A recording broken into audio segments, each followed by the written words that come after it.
अपनी संपूर्ण प्रजा की महासभा को संबोधित करने के पूर्व ये उपहार प्राप्त करना अत्यंत शुभ है। असुर महानायक,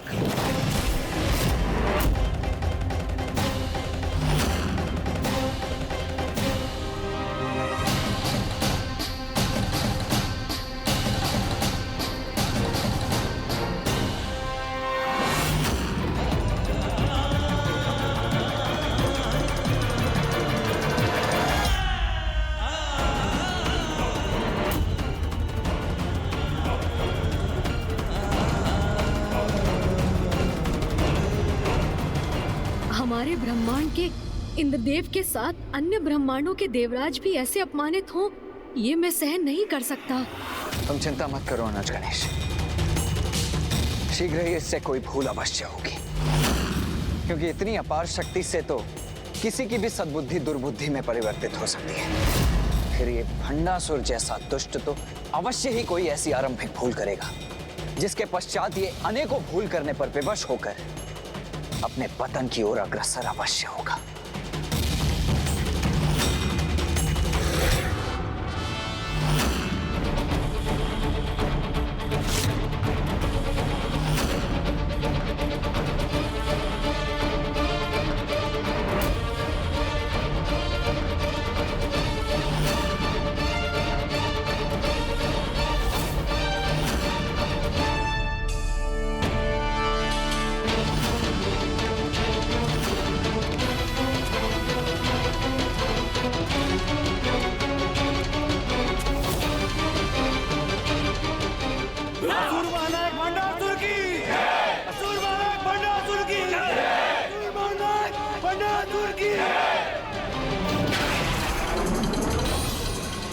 मेरे असुरों, दैत्यों, दानवों और राक्षसों, आपके इस नवीन महानायक की सत्ता के साथ हम असुरों की विजय के नवीन युग का आरंभ हो गया है। अब सर्वत्र फहराएगी हमारी विजय पताका। और गर्व की बात तो ये है कि असुरों का प्रभुत्व 10 ब्रह्मांडों में स्थापित हो चुका है।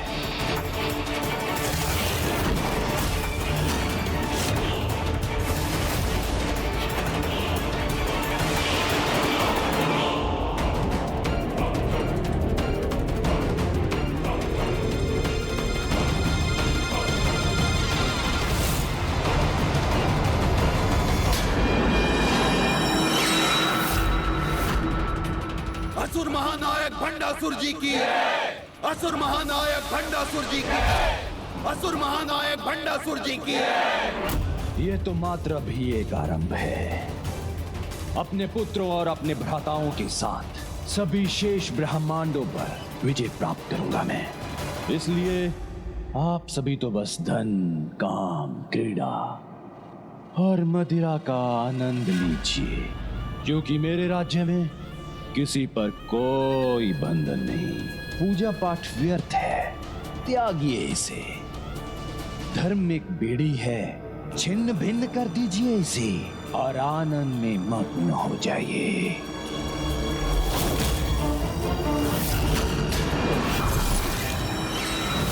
मोह से ही आनंद है। जिस पर भी मोहित हो जाओ, उस पर अपना अधिकार स्थापित करो। लोभ करो और अधिकतम एकत्रित करते जाओ। ईर्ष्या से मिलती है सत्ता। सबसे अधिक तुम्हें ही प्राप्त होना चाहिए। काम रहित सब अधूरा है। जिसके साथ इच्छा हो उसके साथ ही काम का संबंध स्थापित करो। मेरे साम्राज्य में जो इच्छा हो वही करो। सब चलता है।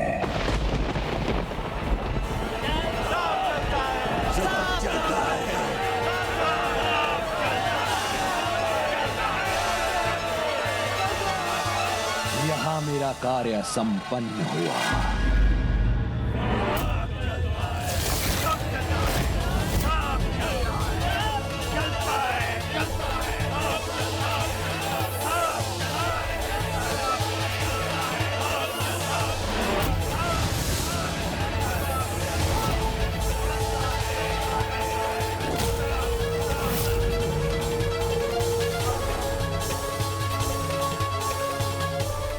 क्या यही इस भंडासुर के अंत का आरंभ नहीं?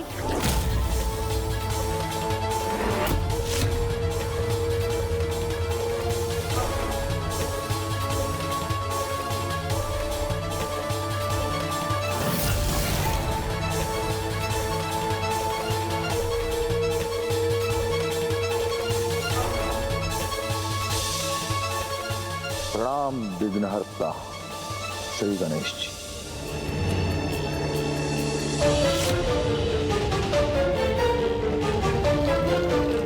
बाहर और भीतर के नियम पृथक हैं। यहाँ हमारी इच्छा अनुसार नहीं, जो होगा धर्म अनुसार होगा। वहां बाहर अपनी प्रजा को सब कुछ चलता है कि सीख देकर आया है, और यहाँ भीतर उसके विपरीत आचरण कर रहा है ये दुष्ट।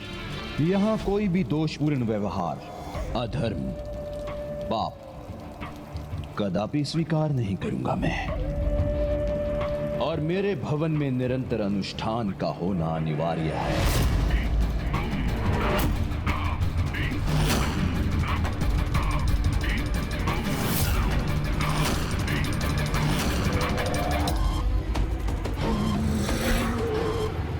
अचंभित हो गए क्या? किंतु सत्य तो यही है, धर्म, पूजा पाठ बेड़ियां नहीं, वो पुष्प हैं जो आपके भविष्य का मार्ग सुगम बनाते हैं। आज से हर दिवस 24 घंटे 1,00,000 कुंडीय यज्ञ होगा। प्रतिदिन शिवलिंग का अभिषेक और गणेश जी की प्रतिमा का पूजन भी अवश्य होगा। और पूजा पाठ ही पर्याप्त नहीं, उनका उचित फल तो तभी प्राप्त होगा यदि उनके साथ सभी 16 संस्कारों का भी पालन होगा। अब चलता है और घर के भीतर इतनी धर्मपरायणता। हाँ भैया, जिससे बाहर आसुरी प्रवृत्ति का विस्तार हो, विनाश हो, और यहाँ भीतर ये दुष्ट असुर परिवार और भी सुरक्षित और शक्तिशाली बनकर अपने कुटिल प्रयोजन को आगे ले जा सके।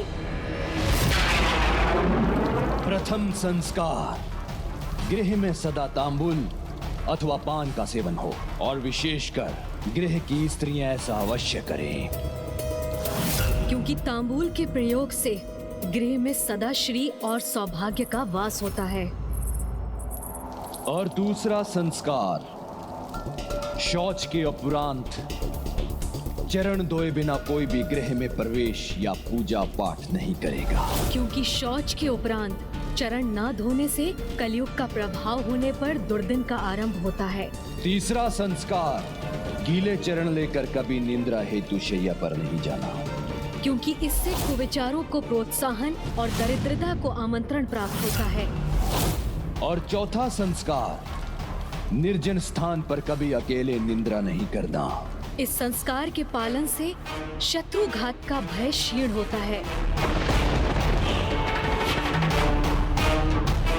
और पांचवा संस्कार, गृह में सेवक, प्रहरी अथवा छात्र को आवश्यकता से अधिक निंद्रा लेने की छूट नहीं होगी, क्योंकि प्रहरी और सेवक निद्रा में रत रहेंगे तो गृह की सुरक्षा क्षीण होगी, कार्य पूर्ण नहीं होंगे। और छात्र अधिक समय निद्रा का सेवन करेंगे तो विद्या अर्जित नहीं कर सकेंगे। और छठा संस्कार, पूर्ण रूप से अंधकारमय कक्ष में कभी निंद्रा नहीं करना, क्योंकि ऐसा करने से अंधकारी शक्तियां का प्रभाव नहीं होता। और सातवां संस्कार, कभी भी शमशान भूमि में निंद्रा नहीं करना, क्योंकि शमशान में निद्रा करने से व्यक्ति स्वयं को नकारात्मक ऊर्जाओं से प्रभावित होने का अवसर प्रदान करता है। आठवां संस्कार, अपनी शैया पर कभी भोजन नहीं करना, क्योंकि ऐसा करने से अस्वस्थता एवं मृत्यु का योग बनता है। संस्कार, कभी निर्वस्त्र निंद्रा नहीं करना, क्योंकि निर्वस्त्र निद्रा करना महादेव का अपमान है। 10वां संस्कार, भोजन के उपरांत अपना मुख स्वच्छ करना आवश्यक है। ऐसा करने से अस्वस्थता उत्पन्न करने वाले कीटाणु और जीवाणु शरीर में प्रवेश नहीं कर पाते। और 11वां संस्कार, उत्तर दिशा में शीश कर कभी निंद्रा नहीं करना। क्योंकि ऐसा करने से चरण दक्षिण दिशा में हो जाते हैं। जो दक्षिण में वास करने वाले हमारे पूर्वजों एवं काल भैरव जी का अपमान है। जिनके कोप का परिणाम मृत्यु नहीं हुआ तो मानसिक संतुलन खोना तो अवश्य होता है। और 12वां संस्कार, अपना शीश कभी भी पश्चिम दिशा में रखकर निंद्रा नहीं करना। क्योंकि पश्चिम दिशा में शीश रखकर निद्रा करने से चिंताओं में वृद्धि होती है। और 13वां संस्कार, छात्र पूर्व दिशा में ही शीश रखकर निंद्रा करें। क्योंकि पूर्व में शीश रखकर निद्रा करने वालों को ज्ञान और विद्या सहज प्राप्त हो जाते हैं। और 14वां संस्कार, छात्रों के अतिरिक्त अन्य सभी दक्षिण में ही शीश रखकर निंद्रा करें। क्योंकि दक्षिण में शीश कर निद्रा करने वालों को धन, विद्या, यश, स्वास्थ्य, दीर्घायु सभी प्राप्त हो जाते हैं। 15वां संस्कार, निद्रा करते समय कम से कम 1 प्रहर सर्वप्रथम दाहिनी ओर मुख कर निद्रा अवश्य करें। क्योंकि ऐसा करने से गहरी निद्रा का सुख प्राप्त होता है और गहरी निद्रा प्राप्त करने वाला सदा सुखी रहता है। और अब 16वां संस्कार, सभी को ही ब्रह्म मुहूर्त में ही जागृत होना होगा। क्योंकि ब्रह्म मुहूर्त में प्राण वायु का प्रवाह होता है। इसीलिए ब्रह्म मुहूर्त में जागृत होने से व्यक्ति निरोगी और दीर्घायु बनता है। ये सभी 16 संस्कार, यज्ञ और वेद पाठ हमें प्रतिदिन पूर्ण करने होंगे।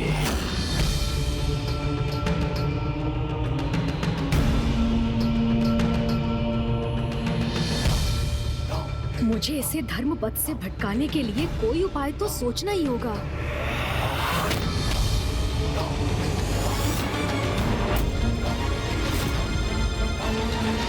ये आसुरी प्रवृत्ति और साम्राज्य का विस्तार मुझे कदापि स्वीकार नहीं। मैं भंडासुर को एक के बाद एक अनेकों ब्रह्मांडों पर विजय कदापि प्राप्त नहीं करने दूंगा।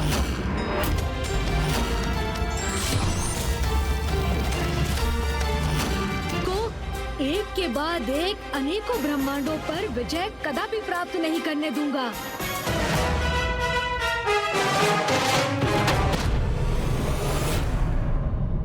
किंतु प्रभु, गणेश अभी कर भी क्या सकता है? क्योंकि प्रभु हैग्रीव के अनुसार भंडासुर का पतन तो तभी आरंभ हो सकता है जब उससे कोई बड़ा दोष होगा। किंतु ये भंडासुर तो कोई दुष्टपूर्ण व्यवहार करने के स्थान पर निरंतर 1,08,000 यज्ञों का आयोजित कर उनकी पुण्य शक्ति से स्वयं को सुरक्षित कर रहा है। ऐसी विकट परिस्थिति में पुत्र गणेश सफलता प्राप्त करने हेतु किस युक्ति का प्रयोग करेगा? मुझे पुनः एक बार विघ्नहर्ता से विघ्नकर्ता बनना होगा, जिससे भंडासुर अपनी रक्षा हेतु जिन धार्मिक विधियों का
स्वयं मेरे आराध्य, मेरे जन्मदाता गणेश जी मेरे अमरपुर में पधार रहे हैं। ये तो अत्यंत शुभ समाचार है। उनका ऐसा अद्भुत स्वागत करूंगा मैं।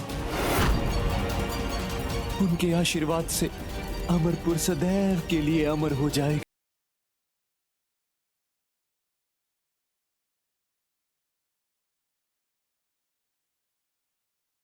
भंडासुर को कुछ ऐसा करने पर विवश कर दूंगा मैं, जिससे जिस अमरपुर को ये अमर बनाने का इच्छुक है, स्वयं उसी के विनाश का कारण बन जाए। भंड, मेरे प्रिय मित्र भंड,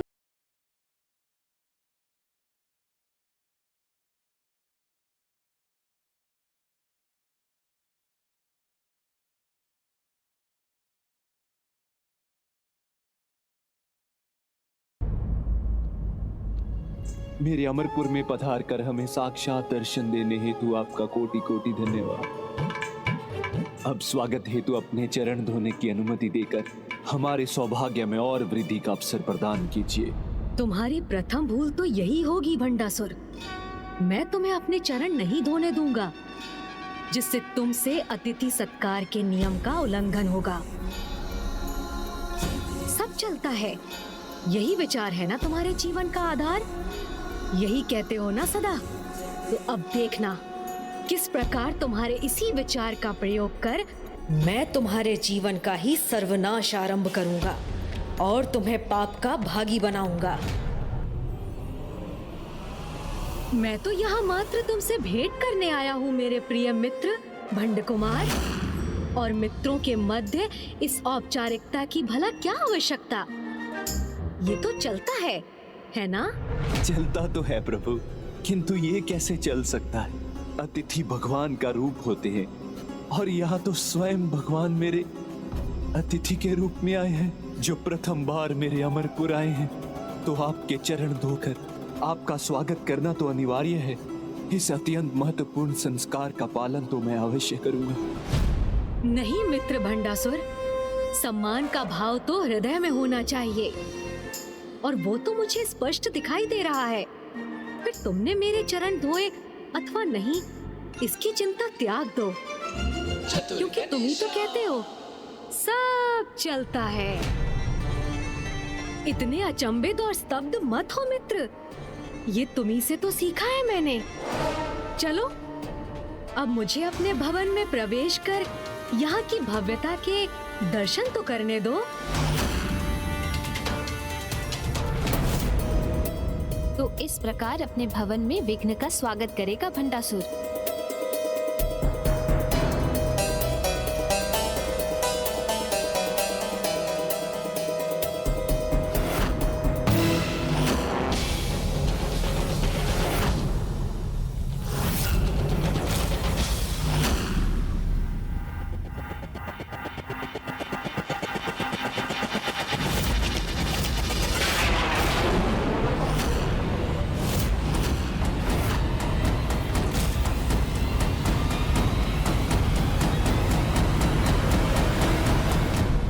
भंडासुर ने अपनी चतुराई का प्रदर्शन कर पुनः स्वयं को भूल करने से सुरक्षित कर लिया। आपके लिए महत्वपूर्ण नहीं होगा प्रभु, किंतु मेरे लिए तो है। आपका सम्मान जो मेरे हृदय में है, इसका प्रदर्शन बाहर भी तो होना चाहिए प्रभु।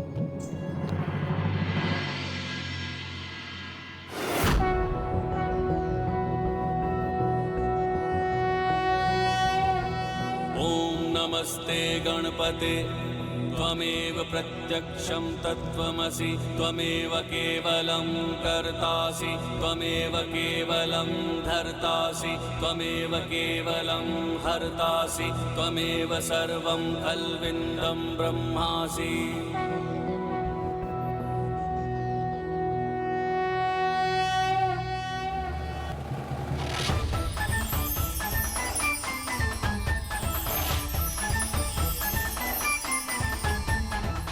आइए प्रभु, हमारे अमरपुर में आपका स्वागत है।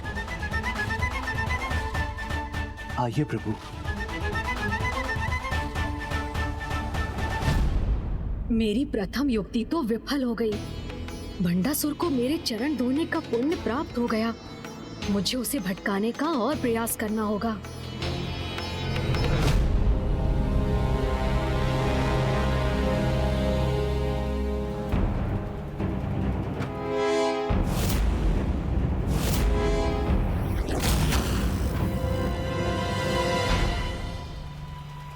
प्रणाम प्रभु। प्रणाम प्रभु।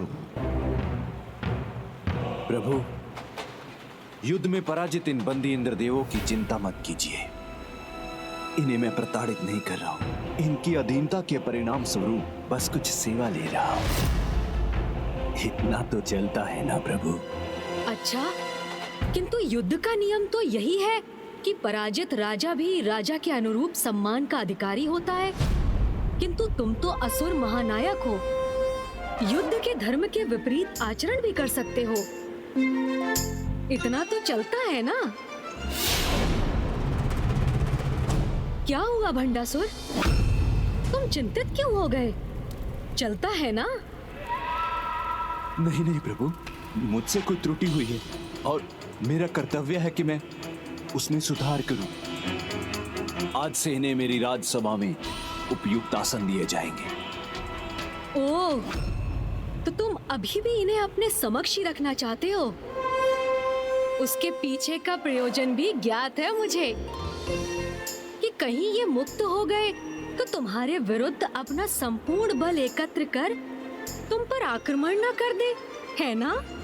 इसीलिए तुम बंदी बनाकर ही रखोगे इन्हें। कदाचित अपनी सुरक्षा के लिए तो इतना तो चलता है ना?